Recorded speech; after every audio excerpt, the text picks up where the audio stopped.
All right, let's dive in here. We're going to talk about the most important thing that you're not putting enough effort into, which is donor stewardship and retention. And there's a bunch of reasons for this. We'll go into it. But this is one of the keys to successful fundraising. And it's one of the things that doesn't get as much attention as, fundraising, peer fundraising, new donor acquisition, all these things. It feels sort of soft compared to these other things that have really good metrics. And yet we'll talk about some of the really hard metrics here, why it matters, and what you can actually do about it. We also know that you're super busy. And so we're going to talk about some very specific things that will make your life a lot better in very little time. So a couple quick housekeeping notes before we dive into the good stuff. This is approved for 1.0 CFRE credits. At the end of the session, we are going to drop a survey in the chat as usual.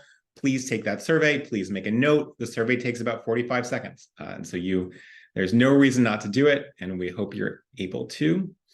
All right, quick introductions. My name is Patrick, seen here with two healthy arms, alongside my wonderful co-founder, Jenny. Jenny's out in Seattle, Washington, as far away from me as can be. She says it's not intentional. I'm in South Florida, just moved from New York not too long ago. And also very, very excited. Jenny on Monday in 6 days is coming back from maternity leave. So we're really happy to have her back. And welcome back, Jenny, if you are watching this. Although I hope you're not and you're just resting.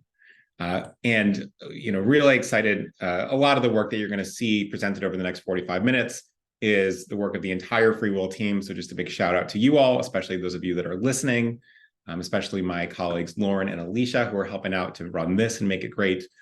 We are closing in on $9 billion raised for charity.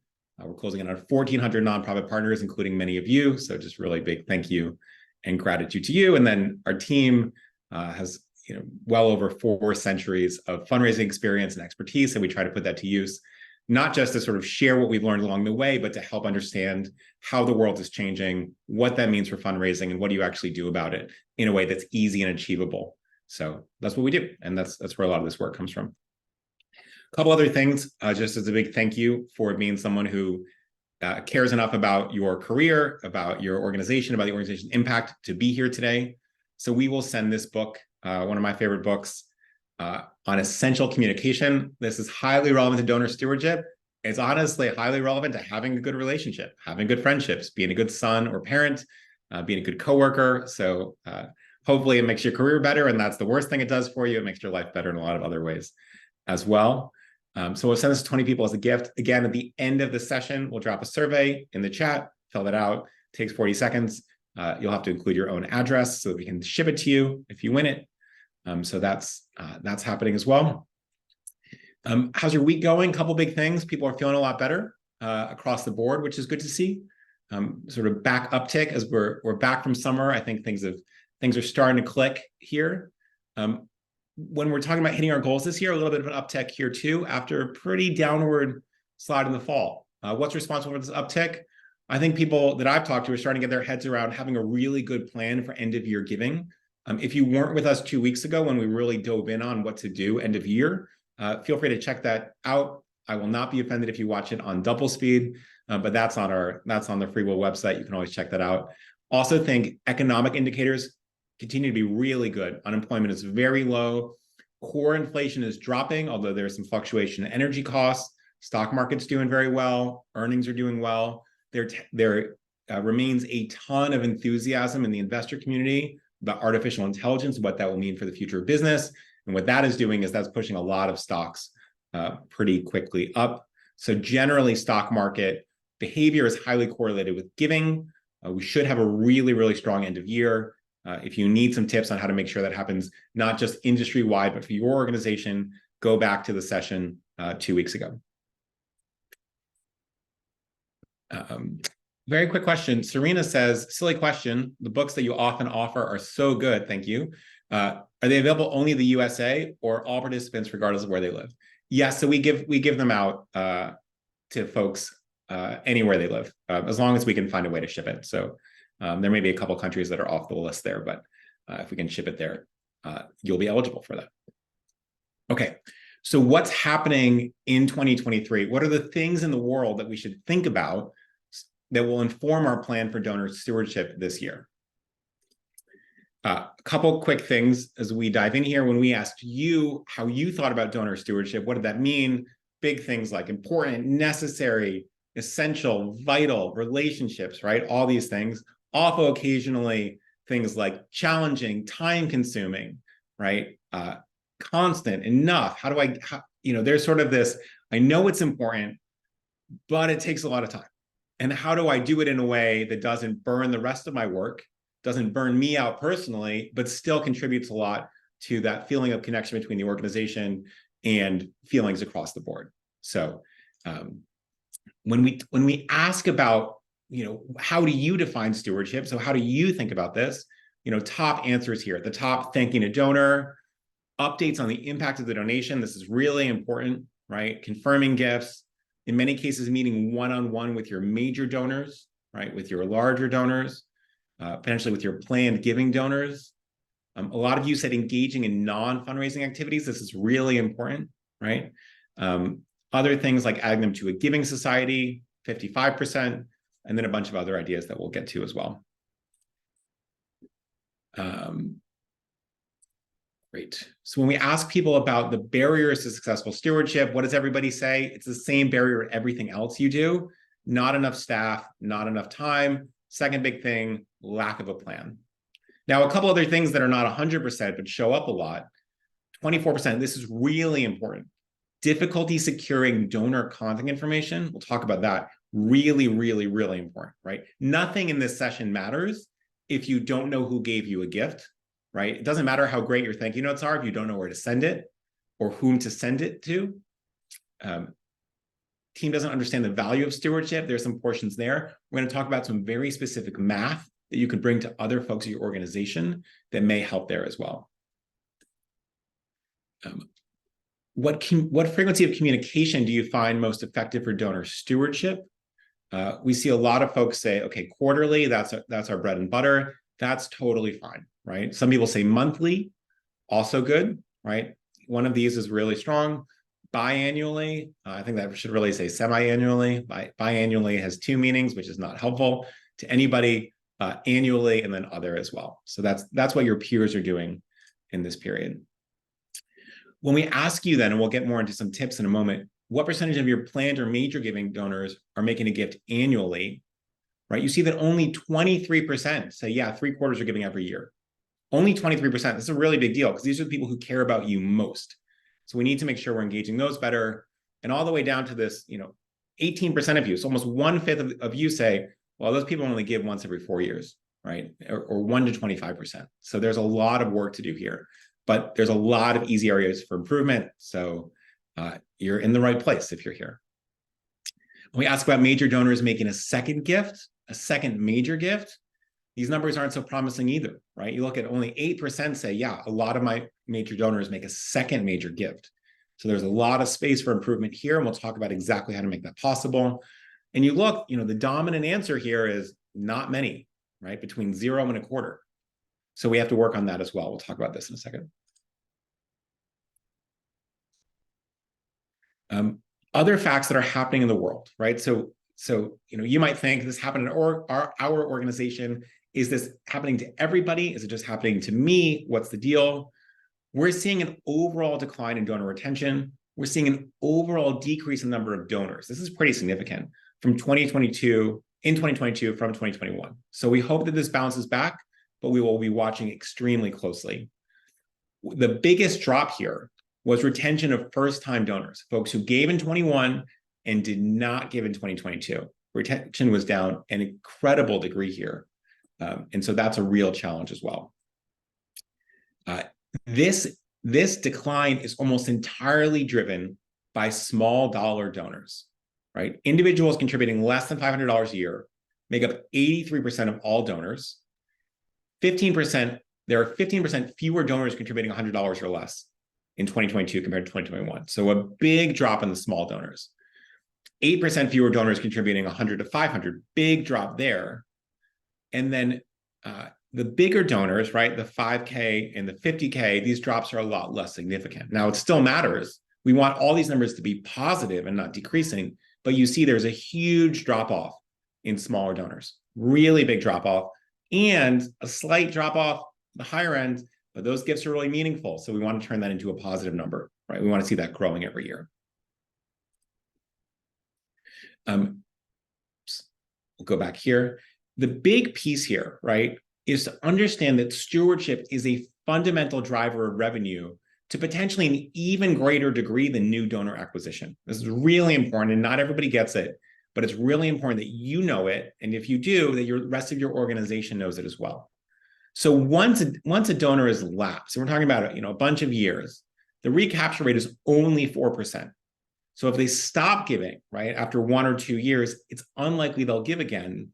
And it's far, far more efficient to steward and retain your current donor base than constantly acquire new ones, right? And good businesses know this. They know that it's much cheaper to keep a customer than to get a new customer. But a lot of nonprofits don't have that same lens. And we're going to talk through some very specific math on how to think about this. So I know that you all don't love math all the time, but we're going to do some anyway. So we're going to think about 2 organizations, right? And they each just get a bunch of new donors, and each of those donors gives the same amount annually. Don't worry about this part as well, but I just want to give you a sense. We've got identical organizations bringing in the same amount of money from the same amount of new donors. Organization A has a retention rate of 90%, meaning every year, 90% of those folks stick around, 10% drop off. Organization B has a retention rate of 80%, still pretty good. Every year, 2 out of 5 donors or 1 out of 5 donors drops off. Everyone else sticks around and still gives $100. How much more valuable is a new donor to organization A compared to organization B? And this is where you put your guesses in the chat. So what is your guess? How much more valuable? You can give it a percentage or multiple. You can say 1.1x. You can say 10% more valuable. Don't care. What is your estimate of how much more valuable a new donor is for organization A compared to organization B? Shane says 100, 50, 84, 5 times, 10%. 20, we have guesses. Someone's going to get this right because we have a guess for every number under the moon here. Same value, 2 times, 10x. All right, a couple guesses. Less than 75%, 3x. All right, a lot of guesses.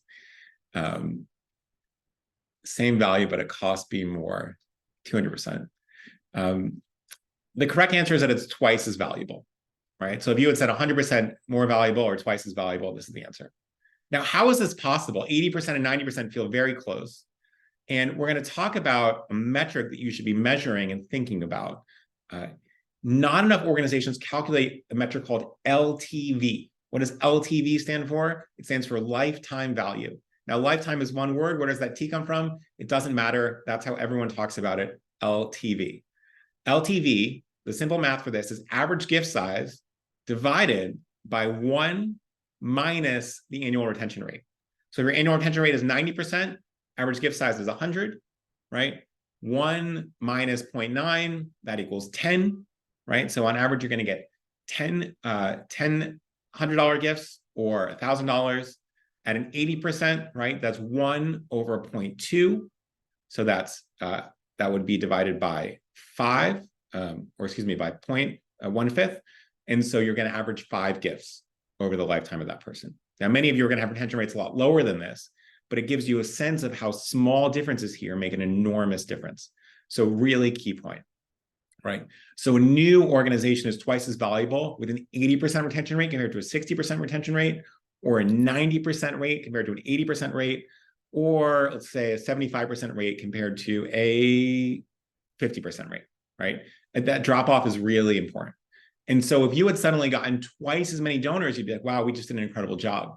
But if you can make these shifts in the retention rate, it's equal to the same amount of value. A couple other observations separate from this that I think speak to a little bit of why gifts are going down, right? There was a recent poll from give.org, which I found super interesting. And when they interviewed people who stopped giving charitably in the past 5 years, which is a really interesting group of people that used to give and no longer did. And what they said is that they didn't think their gift had value to the organization. And there was this feeling that the uber wealthy should be giving more. This is really interesting. extreme wealth accumulation during the pandemic period, uh, I believe, heightened a negative view of billionaires, which may be totally justifiable, but it's more present in the American mind, and this exacerbated the trend above. So one thing that's really interesting is, I think more so than, say, 10 years ago, Elon Musk is sort of the most extreme example of this, but billionaires are getting a ton of news coverage, right? A ton of news coverage, and not favorable news coverage, which is, again, perfectly justified. What it's doing is it's really forcing people who are relatively well-to-do, especially in a global context, to think, I'm not rich, and these people should be taking care of stuff, right? And this sort of almost resentment towards this group, which again could be justified, is actually driving negative charitable giving behavior. And so just something to watch for, and we're going to have to actually unwind this view with a couple of tactics. Also the case that, by the way, these people should be giving more. Bill Gates is probably the one exception there. He's given away an enormous portion of his wealth. Two other observations here, right? So, well, on top of the billionaires issue, which I think is having a net effect on charitable giving, there's this other trend, which you might think you're a museum, you're a secular college, you're a land trust. It doesn't matter for me. But what we're seeing here is church, synagogue, mosque attendance is dropping pretty precipitously over time. You go back to the 40s and 50s, it was in the 70s, it was the 70s for a very long time. It's, hit again in the 70s and the 2000s. And then this millennium, things dropped pretty quickly, exacerbated by the pandemic, right? And it has not recovered post-pandemic. Now, obviously this matters a lot if you're a church, right? Or another religious institution. Why does it matter if you're not a church or not a synagogue or not a mosque, right? It matters because for many people, houses of worship got people in the practice of giving regularly. When I was growing up, I attended Roman Catholic Church in the great town of Glen Rock, New Jersey, St. Catherine's Parish, if anybody knows it. And even as a 4-year-old, we would get 50 cents in allowance, which went a little farther than it does now, but it's still not a lot. But 20 cents of that had to go to church. And then at some point, we got 30 cents I got 50 cents on top of, probably got it bumped up to 80 cents, having done my chores really well. And 20 cents went to church, and 10 cents went to another charity that I could choose. And so we just got into this habit of giving every Sunday and deciding where to give every Sunday. And that really shifts behavior, right? And the folks that I know who didn't grow up religiously, many of them are incredibly generous, but it took a specific moment to get them into that because it wasn't the case of their learned experience growing up, right? And so it's the case that not only are fewer people in the habit of giving, fewer people had parents who were in the habit of giving weekly, and so didn't sort of have that practice as much. And this is a thing that will have to reverse industry-wide if the church membership thing doesn't reverse as well, right? So there's a lot of reasons for this. We're not going to go into it. The evolution of religiosity in America is a fascinating 5-hour topic with tons of ups and downs that we could chat about. Not going to talk about it now, but it is probably having an effect at a societal level around giving. Okay, thanks for listening to that part. Now we're going to dive into, okay, that's what's happening in the world, right? We've got good economic markers. We had bad news last year. We've got some of these macro trends around wealth inequality. Even for people who are upper income are now seeing themselves as not as well off as the billionaires who are hyper present in your life. Religiosity plays a role. What do we do about these? So let's dive in. Why do donors stop giving? Number one reason, and everything else doesn't matter as much as this one. They thought the charity did not need them. So if you're not super clear that the donor is needed and the gift that they're making is having an immediate impact, you're going to lose the battle. There are other reasons. Hey, no one asked me. That's a huge deal. That's probably the second most important thing. We weren't told what impact the donation in the past had made. We forgot that we donated and we haven't been reminded, right? And so we didn't follow up there. We gave to another organization. Maybe we still care a lot about good-looking puppies like this one, but someone else asked and they had a good-looking puppy on their brochure or direct mail or email. And so I just gave again, but I didn't give to you again, right? So that's all possible. Other things that are really important, right? And one thing that we do internally at FreeWill is people ask us all the time, hey, can I learn more about FreeWill? Meaning organizations like you. You will come to us, you'll go to our website, you'll say, I heard about FreeWill from a friend who raved about it, from Patrick's webinar, from a newsletter. I got an email from another charity that I love and they're using it. How can I find out more? And we know that if we call you or we email you within an hour, you're so much more likely to actually have a conversation with us than if we wait 2 days. I mean, the math is just jaw-dropping. And businesses across the board know this, that if you respond within an hour, you're 7 times more likely to talk to customers who are trying to solve this problem right now than those who are waiting longer. It really matters. So within 48 hours, as I'm still feeling that warm glow of giving, can you thank me? Can you tell me something that builds on that feeling? It isn't just purely transactional, right? Super important. This also applies to plan gifts. When you find out something made a plan gift, we want a huge thank you on a relatively short timeline. It can be over phone, it can be email, it can be text, it can be postcard. All these things are fine. If it's postcards, it takes an extra day or 2. People understand that, right? So your direct mail is fine.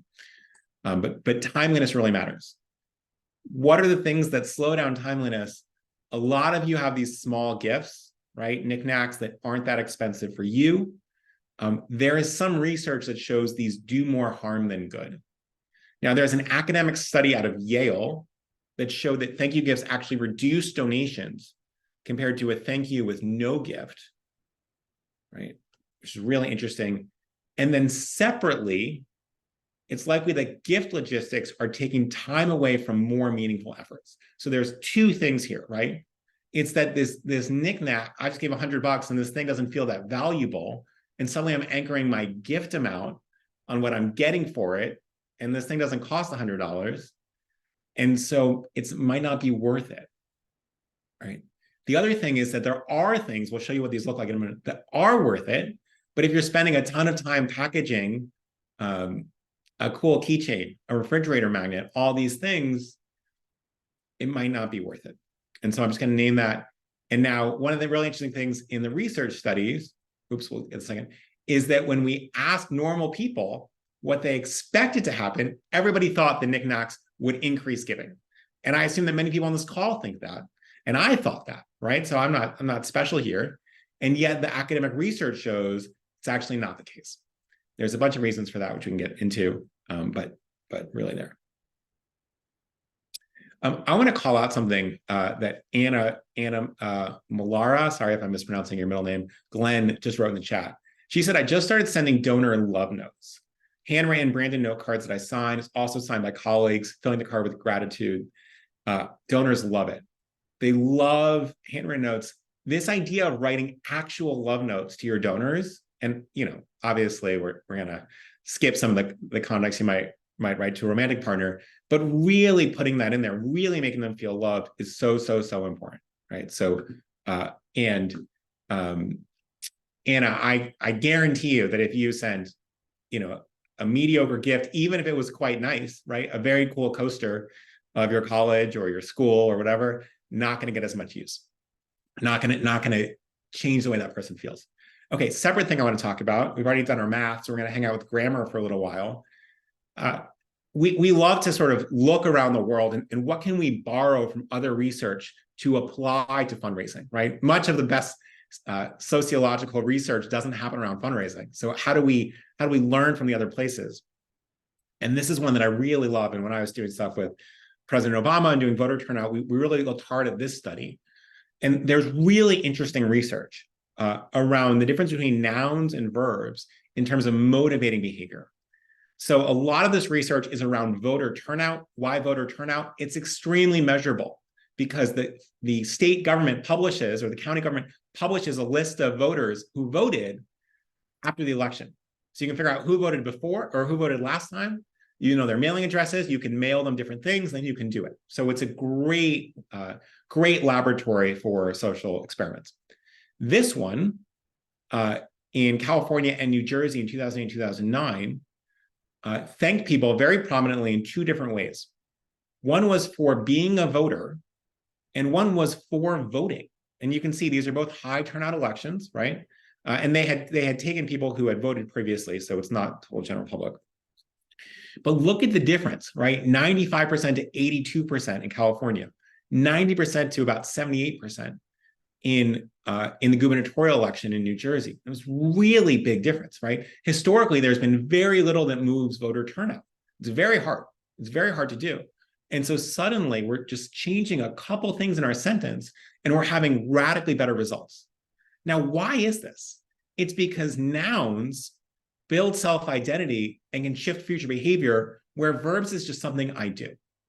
So if I were to thank everybody after this, and I'm going to thank you now, but if I sent half of you that said, hey, thanks for showing up to the webinar and thanks for trying to advance your career, and then I sent the other half of you, thanks for coming to the webinar, we really appreciate you being someone who cares about advancing your career and cares about advancing your organization, right? You say, oh yeah, that's me. I'm someone who cares about my career and I care about advancing my organization's impact. That's me. And I'm now we're building the story of who you are.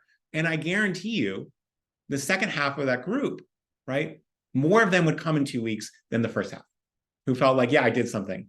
You're welcome, right? It's very different. So when we talk about donors here, we can thank them for being a philanthropist, right? For being a supporter of the museum, for being someone who cares enough about the arts, right? For being someone who cares about the environment and build the story of self as opposed to thank you for donating to this place, right? Here's an example, as I just mentioned, right? So we're really thanking people for who they are, not what they do, right? This is also tends to be, I think there's some science that shows this is working in child rearing, right?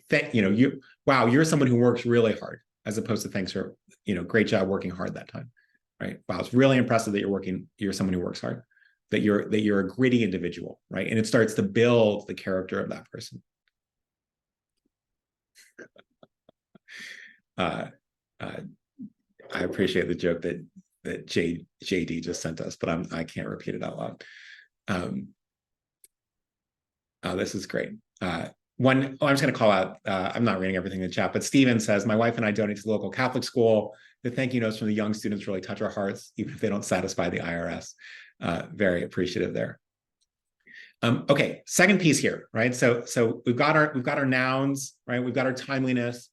We need to go back to that question of making sure we know who the donors are. So one of the simplest, most effective stewardship tactics is to make sure you actually know who to thank. Otherwise, you are screwing this whole thing up very quickly.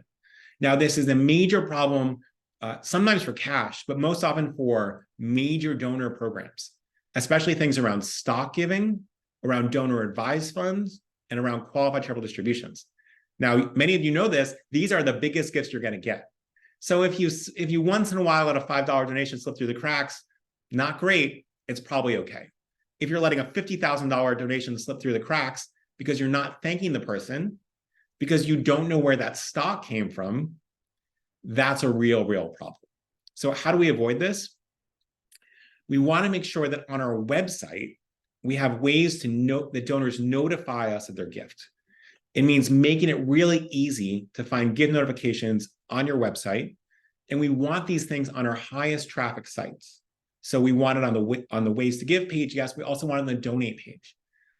Around end of year giving, which is now and coming into it, I would think about putting this on your homepage as well.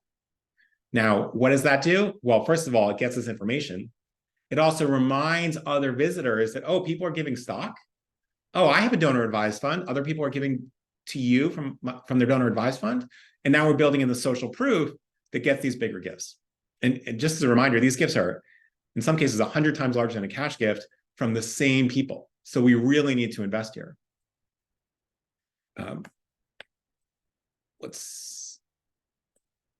Okay.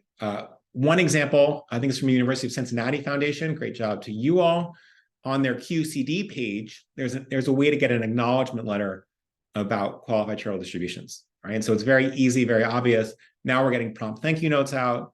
Now the donor knows that gift is going to go to the right place, right? Especially if you're a place like UC, where there's a lot of different areas to give to. We got to make sure that's going to the right spot. This tends to be really, really, really important. For stocks in particular, but also some of these other gifts, we think there's a really good move here, which is you collect some very basic donor information before revealing things like stock transfer instructions. That way you can follow up with in-process gifts if you haven't received it, so you can close more donations and hit your goals. The worst thing that I see, and I see this a lot, and if you're guilty of it, you can say you're guilty of it in the chat, or you can just, feel guilty about it and fix it, is a lot of times people say, oh, if you want to make a stock transfer, call us. Now, what's the problem with that? The problem with that is,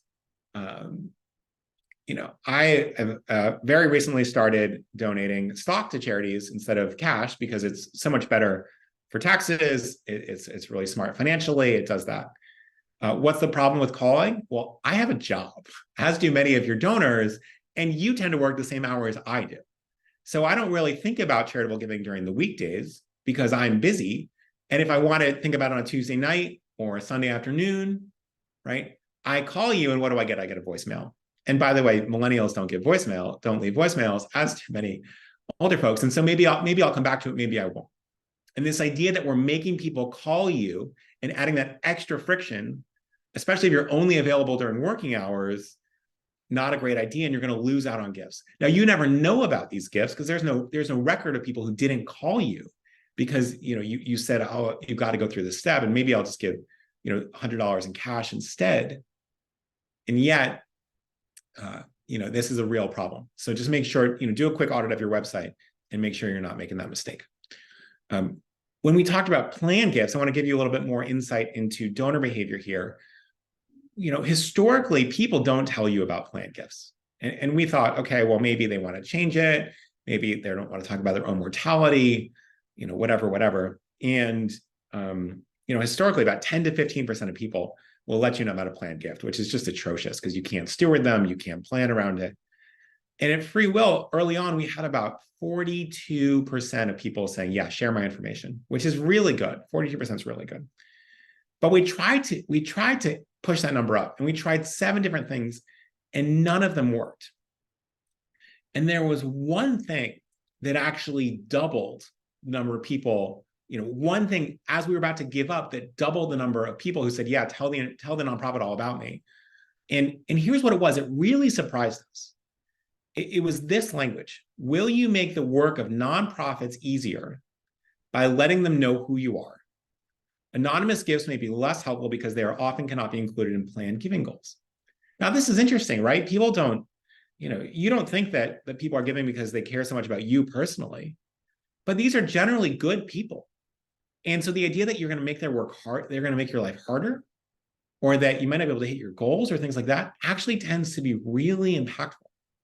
And so if you say, if you make a stock gift, it's a lot easier for us if you just shoot us a note or you fill out this form. That way we can track you and get you the right receipt. It saves us a lot of time. We can put that time into actually making impact. People will do it 100% of the time, right? So don't be afraid to ask for things that make your life easier because people will do it, right? These are genuinely kind people, as are most of us, and they will help you out. So don't forget to ask for that. All right, let's talk about the perfect thank you note. Most of you said thanking donors was top priority in stewardship. 90% of donors say that thank you is the single most important communication they receive from a nonprofit. Now, do a quick mental check-in again. How much time do we put on our thank you notes compared to our other fundraising outreach? And no one's putting more than half their time here. Now, why does this matter? It reminds them of their choice to donate. It reactivates that great feeling.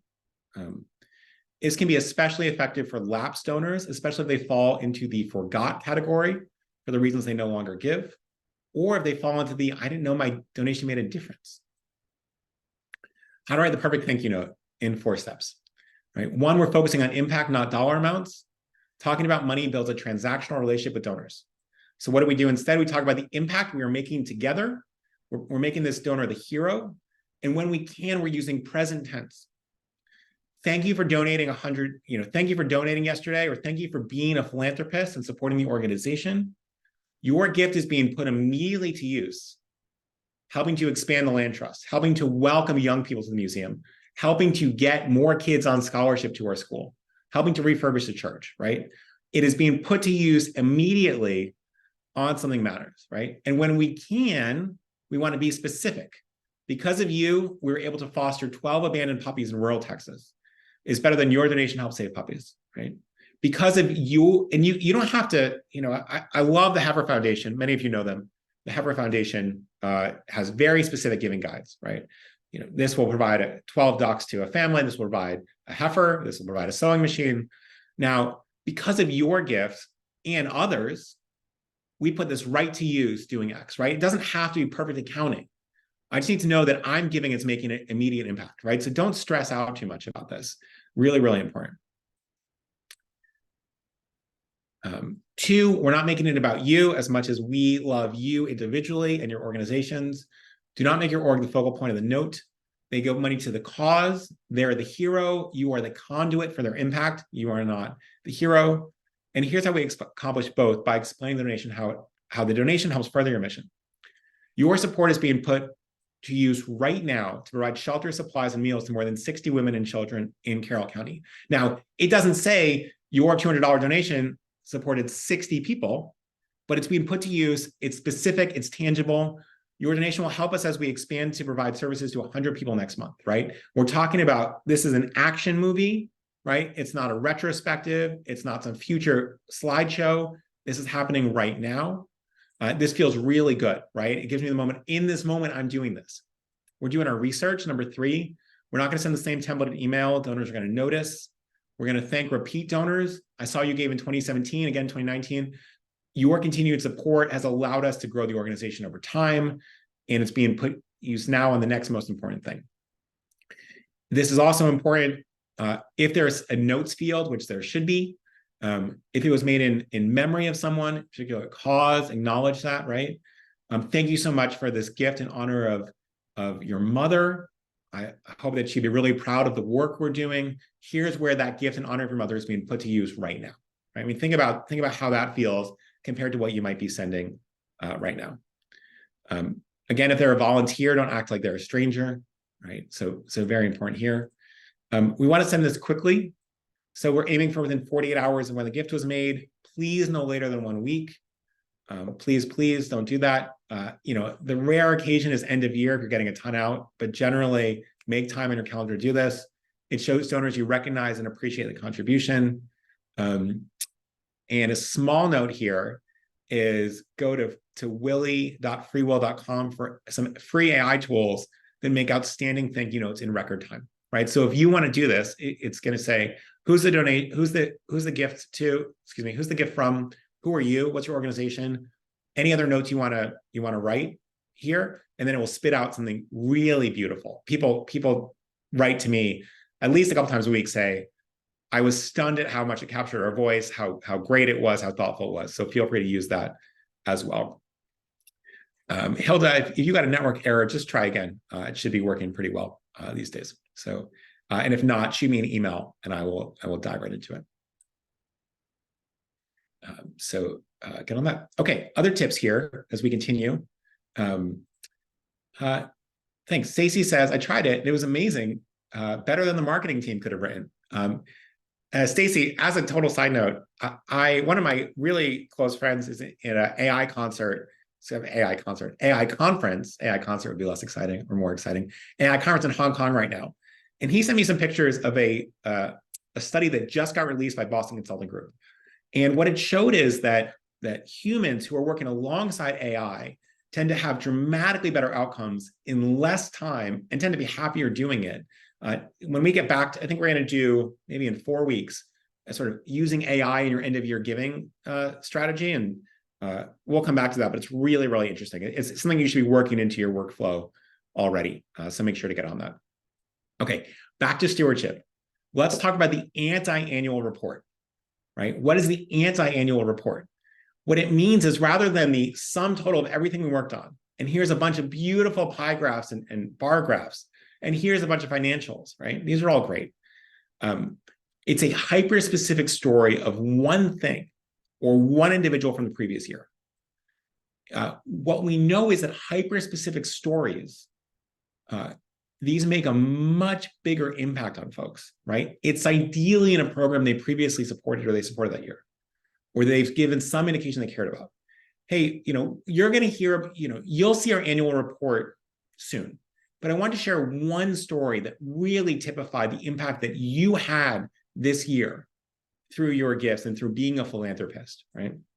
Or keeping it short. Why does this work? Storytelling is by far a much better motivator than stats. Now, that's not what your donors will tell you, because I would love to think of myself as a cold, rational person who is moved by data and statistics. And yet, I never, on a Thursday night with a glass of wine, sit and go watch a statistics PowerPoint. I watch great movies to really feel compelled and excited. Your donors are the same way. And what we hear is that when what we see in the research is when folks hear stories of individuals instead of groups, they're more likely to donate. And actually, and this is surprising to many people, adding stats alongside that story makes people less likely to donate. I'm going to say this again because no one believes it.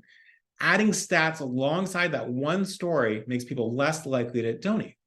So what we're doing here is we're saying, look, a lot of work happened. I want to share one story that really goes to the core of what we're doing here and what you made possible by being a philanthropist and by being someone who cares about the arts, the school, Catholic education, international development, whatever it may be, right? And if you're a disaster recovery organization, one story about one person you rescued or supported, right? One animal, one piece of land that was at risk that you fixed, one new exhibit and the joy it had on one child's face, right? These are the things that are really going to be memorable, because we as humans remember stories and we don't remember stats. Other tips here. One of the things that I love, especially for those of you that are time constrained, is what we call this thinking of you note. What is the thinking of you note? It is a surprise. Why do surprises matter? Surprises create more emotional resonance than things you expect. It is out of the blue. It increases pleasure.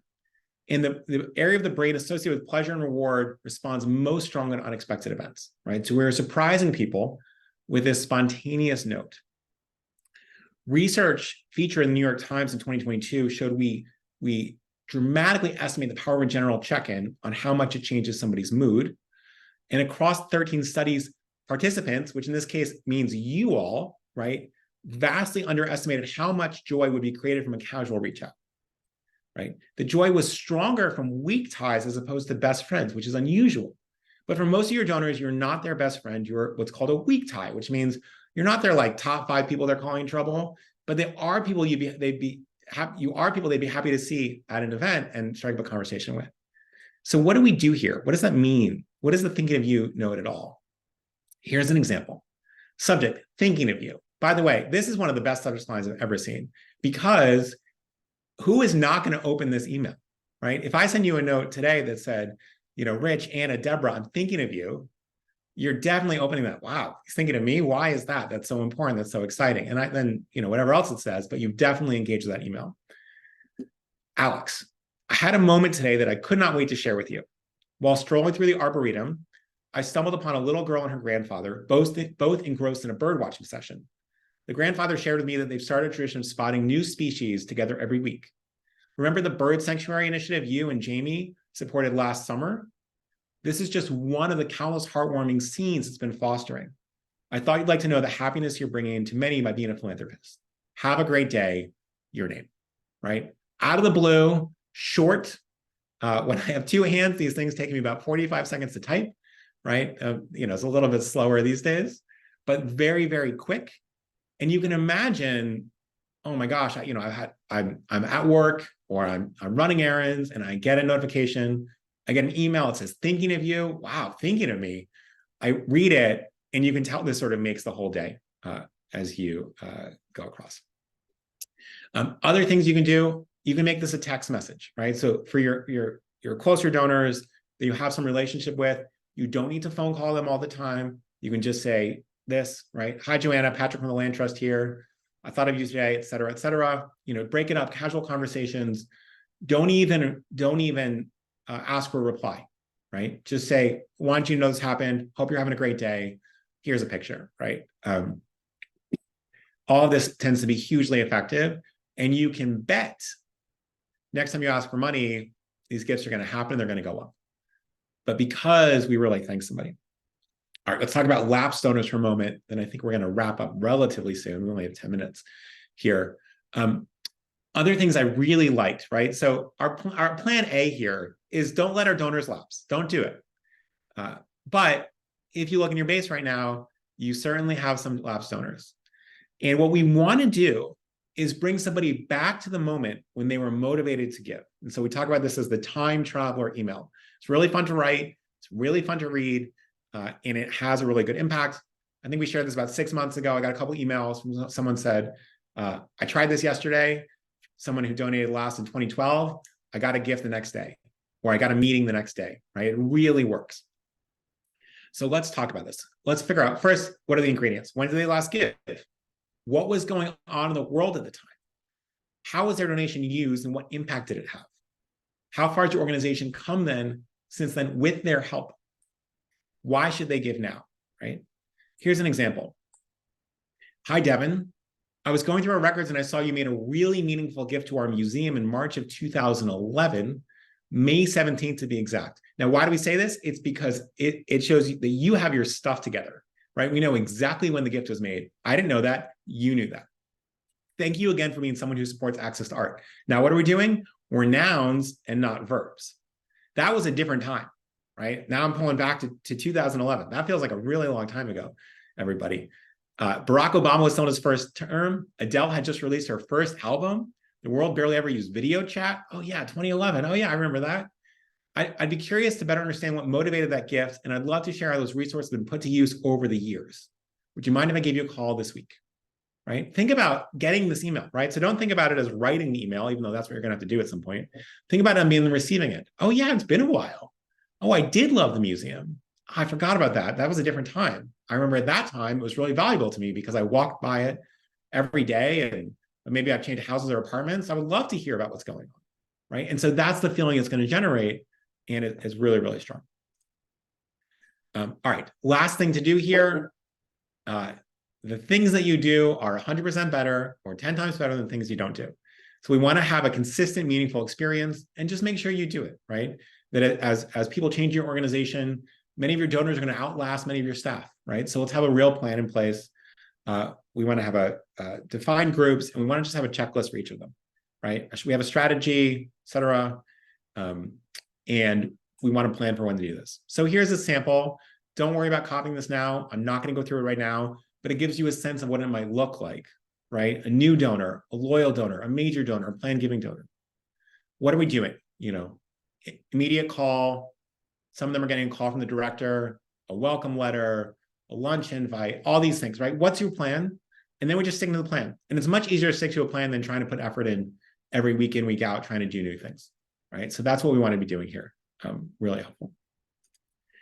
Okay, a couple of things as we close out. Someone asked earlier what the book was. Oh, great. CC says, I have our matrix on my backboard to look at every day. So great point. My colleagues, Lauren and Alicia, I'm not sure who, is going to drop a survey in the chat right now. And I hope that's going to happen. There it is. Thank you, Lauren. And so please click on that link right now. It will be very helpful to us. You being people who give feedback makes our lives a lot better. So thank you for that. The gift is 4 essential keys to effective communication. Even if you don't want the book, please fill out the survey. We really need your help doing it. Other things to note, and this is in the survey as well, if you are open to it, I would love for you to come on Thursday at noon Eastern, so 47 hours from right now. And my colleague Marshall is going to do a presentation for about 30 minutes on what we call featureships. These are, how do you be featured to the hundreds of thousands of people that are making estate plans through FreeWill every year and trying to allocate their entire life savings, right? And so how can you be there at the moment when they're deciding where, in many cases, millions of dollars or hundreds of thousands of dollars go? And so if you're interested, and this can work for even medium and sometimes small organizations, attracting millions of dollars in charitable bequest commitments and building your donor list, go talk to Marshall. This is a casual, easy thing. Feel free to eat your lunch during it. It will be informative. I think you will like it. And as someone who wants to learn about new and exciting things, I think this is a really good opportunity for it. So I would encourage you to, in the survey, RSVP for this, join it, join Marshall. I may try to join if I can and help answer any questions, but Marshall used to be the VP of Development at YWCA in Dayton, very, very smart, and is now on the FreeWill team. So we're really grateful to have Marshall around. A couple other next steps here, and then we will wrap up. Please, again, fill out the survey if you haven't already. Our next webinar is on October 3rd. That is in 2 weeks. And we're going to go through the state of planned giving in 2023. This will be around the release of our annual planned giving report, talk about some of the major trends and shifts that are happening in the world of planned giving. So if that's part of your job description, if you're either director of development at a medium-sized organization, you've got a planned giving function under you, you're a planned giving director, you're a gift officer who has planned giving as part of her remit, really important. Would strongly encourage you to join. If you're at a smaller organization, you don't have a planned giving program, it's definitely worth coming. And we'll try to cover some of the real basics at the beginning to catch everybody up. And then we'll go really in depth on some of the stats that we're seeing. So if you don't know this, you've heard me say it before, planned giving is by far the most important type of giving over the next decade. And it will be the difference between the winners and losers in the nonprofit space in terms of folks that are really growing their organization and people who are just going to fall off a cliff as many donors age and donor demographics are changing pretty quickly. So please join that. Anna says, hey, we mentioned AI and year-end giving. I believe, I'm going to have to double check our schedule, that will be 2 weeks after that on October 17th. So I will get that. Kevin, if you fill out the survey, Kevin asks, how do we sign up? We will make sure you get an invite to the next webinar as well. So please do that. And with that, I will wave a heavy goodbye to everybody. Don't bend my elbow, which has been sort of quirky eating, and I'm left-handed, so it made writing a bit challenging. But hey, we're all going to make it, and it was such a delight to spend this hour with you, be a little distracted from post-surgical recovery, and I just want to say a huge thank you for being here, for really pushing, being someone who's pushing yourself and growing, learning a lot. I end up getting a lot of sort of nice notes after the session. First of all, those notes mean a lot to me, so I appreciate that. You guys are clearly very good at writing thank you notes. And then separately, just, oftentimes I'll do a little bit of digging to understand what your organization does when someone reach out. And the work that many of you are doing is just mind-blowing. And so please keep it up. Let us know how we can be helpful. And hopefully you get to spend time with Marshall, and otherwise I'll see you in 2 weeks. So take care and be good.